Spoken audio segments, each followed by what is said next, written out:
আজ আমরা সকাল সকাল বেরিয়ে পড়েছি ভিক্ষার ঝুলি নিয়ে ভিক্ষার উদ্দেশ্যে। আমাদের আজকে ভিক্ষা করতেই হবে। ভিক্ষার ঝুলিটি ভারী হওয়ায় হাঁপিয়ে যাচ্ছিলাম। সেই দেখে আরেক ভিখারি তার ভিক্ষা করা হালকা ব্যাগটি এনে ট্রান্সফার করে নিল। এইদিকে ফ্লাইটের ভিসাটি না পাওয়ার জন্য নিজস্ব রকেটটি আমার দিকে বার করতে হলো।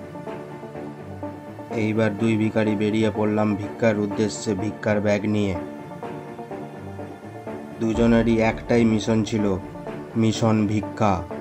কিভাবে মানুষের কাছ থেকে আমরা ভিক্ষা নেব সেই চিন্তা ভাবনা করতে করতেই আমরা চলে যাচ্ছিলাম রাস্তা দিয়ে আমাদের সুন্দর রকেটটি নিয়ে। আর কথোপকথন চলছিল মানুষের কাছ থেকে কিভাবে ভিক্ষাটা আমরা চেয়ে নেব, আদায় করে নেব। রাস্তায় যেতে যেতে দেখি এক মাওবাদী কিছু পরমাণু বোমা বেঁধে নিয়ে যাচ্ছে। সাথে কোথায় ফেলবে সেটার উদ্দেশ্য বিধেয় কিছু জানতে পারছিলাম না। তারপর হঠাৎ করে দেখি তার এক সঙ্গী তারই জন্য দাঁড়িয়ে আছে, কোথায় বোম ফেলবে, কোথায় কি করবে সেটা দেখার জন্য। হঠাৎ করেই আমরা একটি ভিক্ষার জায়গা দেখতে পাই।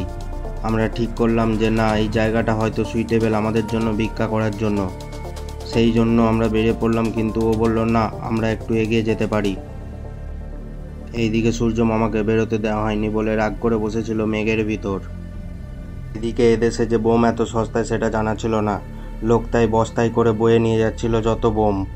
ভিক্ষা করার জন্য আমরা দুজনেই একটি নতুন জায়গার সন্ধান পাই, তাই আমরা সেই দিকে ভিক্ষা করতে বেরিয়ে পড়ি। ভিক্ষা করার আগে চা খাওয়াটা খুব জরুরি, তাই আমরা বসে পড়েছি চায়ের কাপ নিয়ে। এই দিকে দোকানে দেখি সুন্দর করে চারিদিকটা ব্যবস্থাপনায় সুন্দর একটি পাখা ছিল আমাদের জন্য।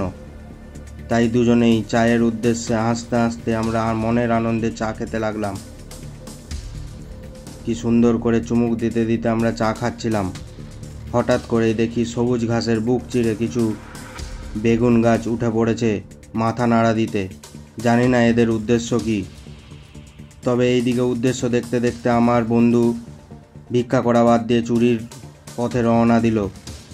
এই দিকে দেখি কিছু মাওবাদী এখানে বোমা বেঁধে দিয়ে চলে গেছে, তাই আমরা দড়ি নিয়ে বেরিয়ে পড়লাম নাস্তার উদ্দেশ্যে। নাস্তাতে আমাদের ছিল সিমেন্টের তৈরি ইঁট আর সাথে ঘোড়ার ডিম। তা দেখে বন্ধু আমার খুব খুশিতে খুশিতে খেতে লাগলো ঘোড়ার ডিম দিয়ে, আর সেটা আমিও মনের আনন্দের সাথে ঘোড়ার ডিম দিয়ে খেতে লাগলাম। আমাদের ভিক্ষা খুব সুন্দর হয়েছে। ভিক্ষার ঝুলি নিয়ে তাই বেরিয়ে পড়লাম দুজনে ঘরের দিকে। ভিক্ষার ঝুলিটি ভারী হওয়ায় আমি লেংড়িয়ে লেংড়িয়ে নামছিলাম আমাদের রকেটের উদ্দেশ্যে। রকেটের মধ্যে ভিক্ষার ঝুলিটি রাখতে হবে। ভারী হওয়ায় ভিক্ষার ঝুলিটি দেখুন কেমন করে বইছিলাম। দুজনে মনের আনন্দে, ভিক্ষা ভালো পায় মনের আনন্দে দুজনে বেরিয়ে পড়লাম টুকটুক করে বাড়ির উদ্দেশ্যে। মনে একটা আলাদাই আনন্দ ছিল, কেন কি আজকে আমরা জোরদার ভিক্ষা পেয়েছি। রাস্তায় যেতে যেতে দেখি এক ফায়ার ব্রিগেড অফিসার আগুন ধরার আগেই জল দিয়ে ভিজিয়ে দিচ্ছে জিনিসে। এইদিকে দেখি মা কালী তার সাঙ্গপাঙ্গ নিয়ে নাচানাচি করছে ছাদের উপর।